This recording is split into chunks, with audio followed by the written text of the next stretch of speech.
국민 여러분, 조국혁신당 대표 조국입니다. 저는 오늘 제7공화국으로 진입하기 위한 10번째 헌법 개정을 촉구하기 위해 이 자리에 섰습니다. 국민 여러분과 의원님들께 우리의 미래를 향한 담대한 여정을 제안합니다. 헌법은 나라가 돌아가는 근본 원칙입니다. 국민의 삶은 이 안에서 이루어집니다. 현 세대와 미래 세대의 가치와 지향을 담고 있습니다. 그래서 대단히 중요한 규범입니다. 현행 제6공화국 헌법은 국민들께서 길고 긴 투쟁 끝에 1987년 피 맺힌 60항쟁을 통해 일궈낸 것입니다. 영화 변호인, 남영동, 1987 등을 상기해 보십시오. 그런 투쟁과 희생으로 만들어진 현행 헌법의 요체는 두 가지입니다. 독재 종식과 대통령 직선, 그리고 자유권 보장입니다. 37년 한 세대가 훌쩍 지났습니다. 다른 선진국가에서 200년에 걸쳐 벌어질 일이 그새 우리나라에서 재현되었습니다. 중진국이던 대한민국은 선진국 문턱에 서 있습니다. 국제통화기금 외환위기, 2차례의 남북 정상회담, 1차례의 대통령 탄핵, 5차례의 평화적 정권 교체가 이루어졌습니다.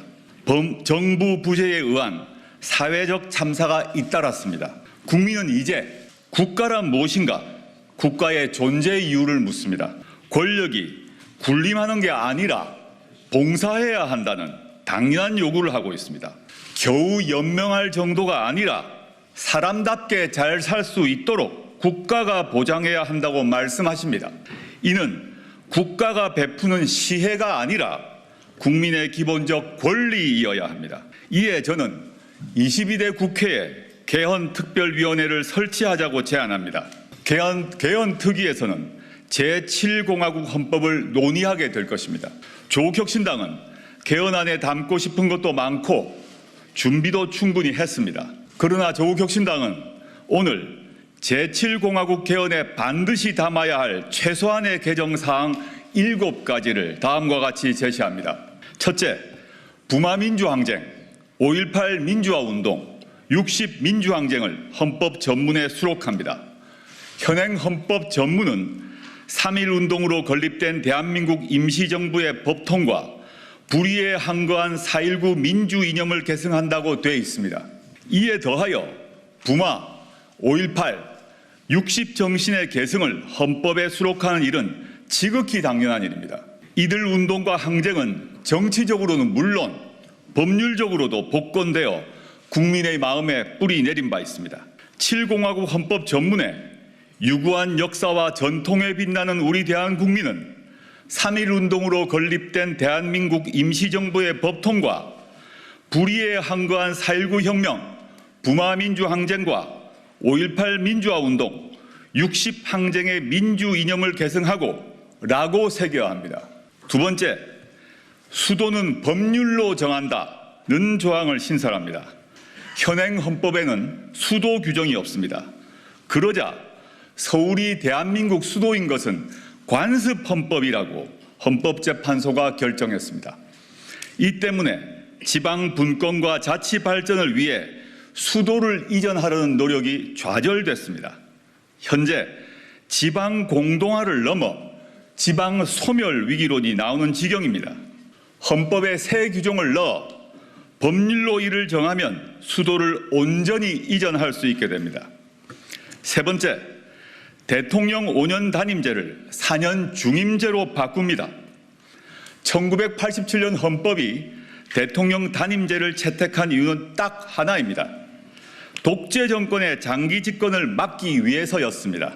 대한민국은 이제 평화적 정권 교체가 자연스러운 나라가 됐습니다. 국민 역량을 믿고 대통령 중임제를 채택할 시점이 됐습니다. 책임 정치를 구현하고 국정의 연속성과 일관성을 강화하기 위해 중임제로 바꿔야 합니다.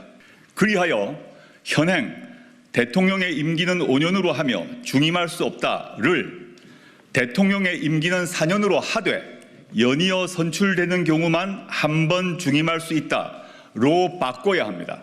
개헌을 위한 국민투표를 2026년 6월 3일로 예정된 지방선거 전에 할지 지방선거와 함께 실시할지는 개헌특위에서 논의하면 됩니다.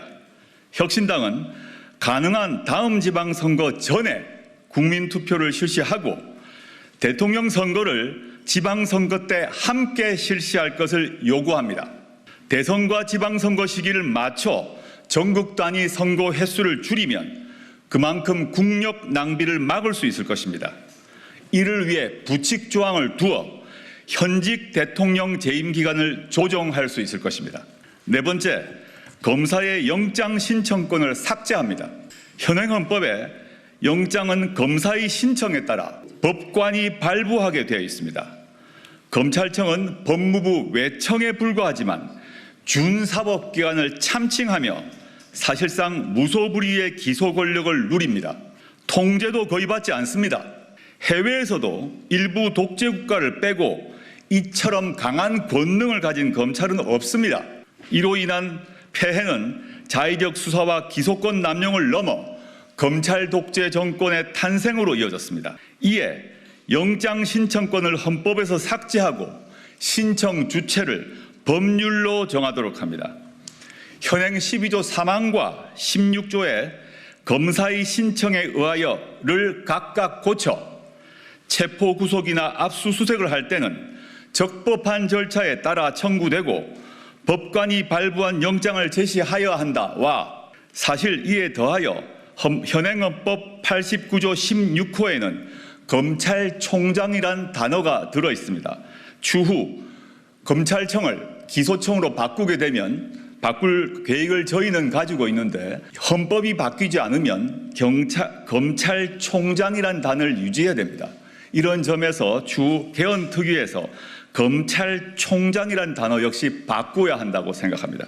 다섯 번째, 사회권을 강화하는 일반 조항을 신설합니다. 인간다운 생활을 할 권리 보장 내용이 그것입니다. 사회권은 이미 헌법에 규정되어 있습니다. 근로권, 교육권, 환경권, 복지권 등입니다. 다만 현재의 각 사회권 권리 증진을 위해서는 국가가 노력하여야 한다라고 되어 있습니다. 이를 국민이 각 권리를 가진다, 즉 사회권에 관한 권리를 가진다라고 선언해야 합니다. 지금처럼 최저 한계 보장이 아니라 인간 존엄성이 보장되면서 삶의 질을 유지할 수 있는 권리를 국가가 적극 보장토록 하는 것입니다. 이에 모든 국민은 장애, 질병, 노령, 실업, 빈곤 등 다양한 사회적 위험으로부터 벗어나 적정한 삶의 질을 유지할 수 있도록 사회 보장을 받을 권리를 가진다. 모든 국민은 임신, 출산, 양육과 관련하여 국가의 지원을 받을 권리를 가진다. 모든 국민은 쾌적하고 안정적인 주거 생활을 할 권리를 가진다 등의 조항을 신설합니다. 추후 기후환경 문제에서도 추가되어야 될 것이라고 믿습니다. 민생이 선진이 되는 나라에서 국민이 누릴 사회권을 헌법에 명기하자는 것이 저희의 요청입니다. 여섯 번째, 동일가치 노동, 동일 수준 임금을 명문화합니다. 고용 형태, 인종, 종교, 성별 등에 관계없이 동일 직업에 종사하는 노동자에게는 동일 임금 수준을 적용하고 노동의 양에 따라 임금을 지급해야 한다는 인식은 이미 국제적으로 인정되고 있습니다. 국가는 동일한 가치의 노동에 대해서는 동일한 수준의 임금이 지급되도록 노력해야 한다라고 헌법에 써놓아야 합니다. 일곱 번째, 토지 공개념을 강화합니다. 경제 질서와 관련해 불평등과 불공정을 고치기 위해서입니다. 부동산이 투기의 대상이 되었고 부의 대물림이 강화되고 있습니다. 청년들은 집 문제로 좌절합니다. 결혼을 포기해야 할 처지입니다. 그대로 둘 수 없습니다. 국가는 토지의 공공성과 합리적 사용을 위하여 필요한 경우에 한하여 특별한 제한을 하거나 의무를 부과할 수 있다라고 토지 공개념의 내용을 헌법에 분명히 할 필요가 있습니다. 지난 한 세대 동안 대한민국과 대한국민의 역량은 넉넉히 입증되었습니다. 현행 헌법보다 국민의 권리를 더 인정하고 국가가 국민을 더 지원하도록 규율하는 헌법을 가질 자격이 충분합니다. 이에 더해 현재가 아닌 미래 세대를 위해서 우리가 나아갈 방향에 대해 밝혀야 합니다.